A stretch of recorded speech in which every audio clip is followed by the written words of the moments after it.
So the first step is creating clarity around what it is that you want to claim.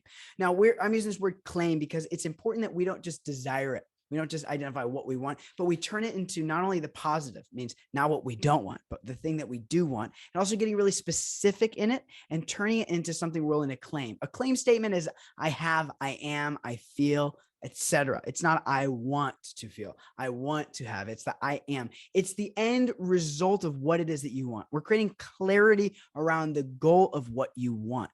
Otherwise, it's ambition. It's something to look forward to in the future. There's distance between you and the thing. This isn't a fake it till you make it opportunity or situation. This is actually just getting really clear on what exactly it is that you want. From there, you got to make a decision to change. And the way that you do that is you got to find someone that can help walk you through this so that you don't have to try to recreate the wheel, and learn certain practices of how to identify where you're at in relation to those goals. So the first step is identifying what it is. Second step is where are you in relation to your ideal goals in terms of I am, I have, I want. And again, remember, that means not I want to make $1 million a year. That's not I want to have mental clarity. That is I have mental clarity. I make at least $1 million a year, whatever the case might be. The next step is where are you in relation to that? It's like a coordinate graph of GPS system. You got to plug in where you're at, and you got to plug in the destination, and then it's simply a map to go there. When formulating claims, I often feel overwhelmed when I fully acknowledge what I want due to, number one, the discomfort of how far away I am, or at least how far I think I am. And number two, the fear of what if I can't or don't attain it? The result is I sometimes feel discouraged when working on creating and refining claims. This seems like the opposite result of what this exercise should offer, how to navigate this discomfort in a way that I am not discouraged. Raise your hand if you can relate with this question to a certain degree. That's right. That means you're doing it right. That means you're doing it right. Seeing our goals is often uncomfortable, and I think they should always be a little uncomfortable. I think if all of our goals were like, yeah, you're not looking big enough. You're selling yourself short.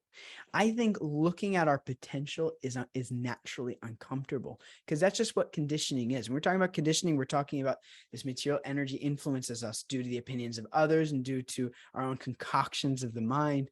We give particular meaning to things. And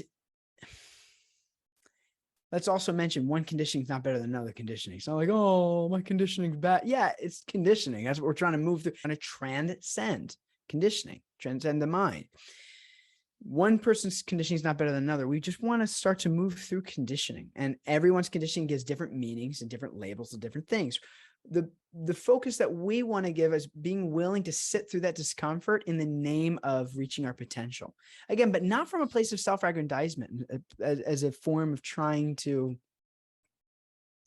win the world, if you will, lord it over.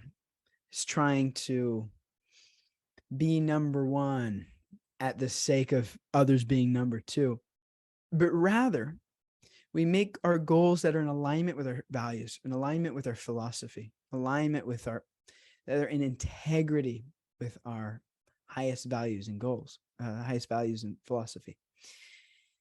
Once we're able to be uncomfortable and establish them and name them, that's really when the fun work comes of looking at them every day. And actually, it's almost a practice. The reason we look at our claims every day, it's almost a practice of like desensitization.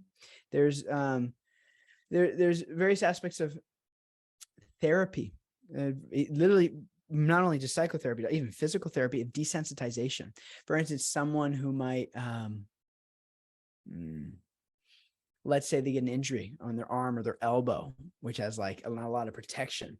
There's a particular kind of therapies to retrain elbow because like one tiny thing will hit and it's like super painful. So you have to actually slowly administer small amounts of pain and discomfort, eventually till you get a type of desensitization. Not to the point where it becomes numb, but becomes workable.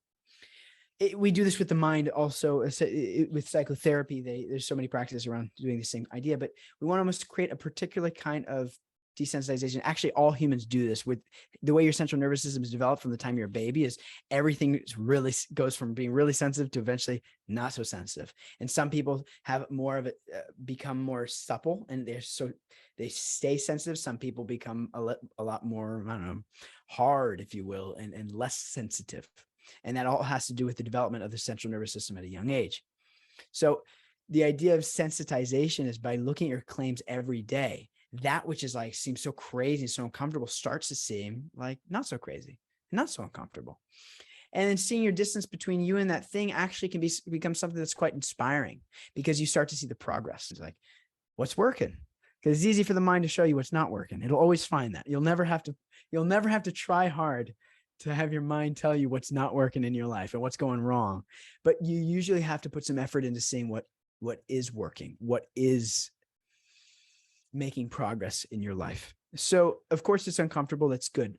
Most of the work we do should hopefully be a little uncomfortable, potentially a lot uncomfortable in some cases, but at least a little uncomfortable, because the way you grow your comfort zone is stepping outside of that until you get comfortable there. And the way we do that is not only do we make these claims with full honesty of our desires, but we look at them every day. And to the point where something's like, yeah, right, becomes, yeah, I could see that, to, yeah, for sure, I want that, to, I'm going to get that. Go there. So if you're interested in a map, what we're here to do is help find resources to get you from A to B. And we have a little questionnaire below that I want you guys to fill out, and we will personally respond and give you resources that are helpful, free stuff. We're going to throw them at you. So fill out the questionnaire below so that we can respond with some resources and some next steps to get you moving, to get you growing, to get you feeling better in your mind, in your body, in your spiritual practice, and growing your business and making money. So not only can you improve your quality of life, but so you can improve the quality of lives of others around you as well. So check it out. We can't wait to hear from you. And we're counting down the seconds to connect and find something that will help soon. Have an amazing day, everyone.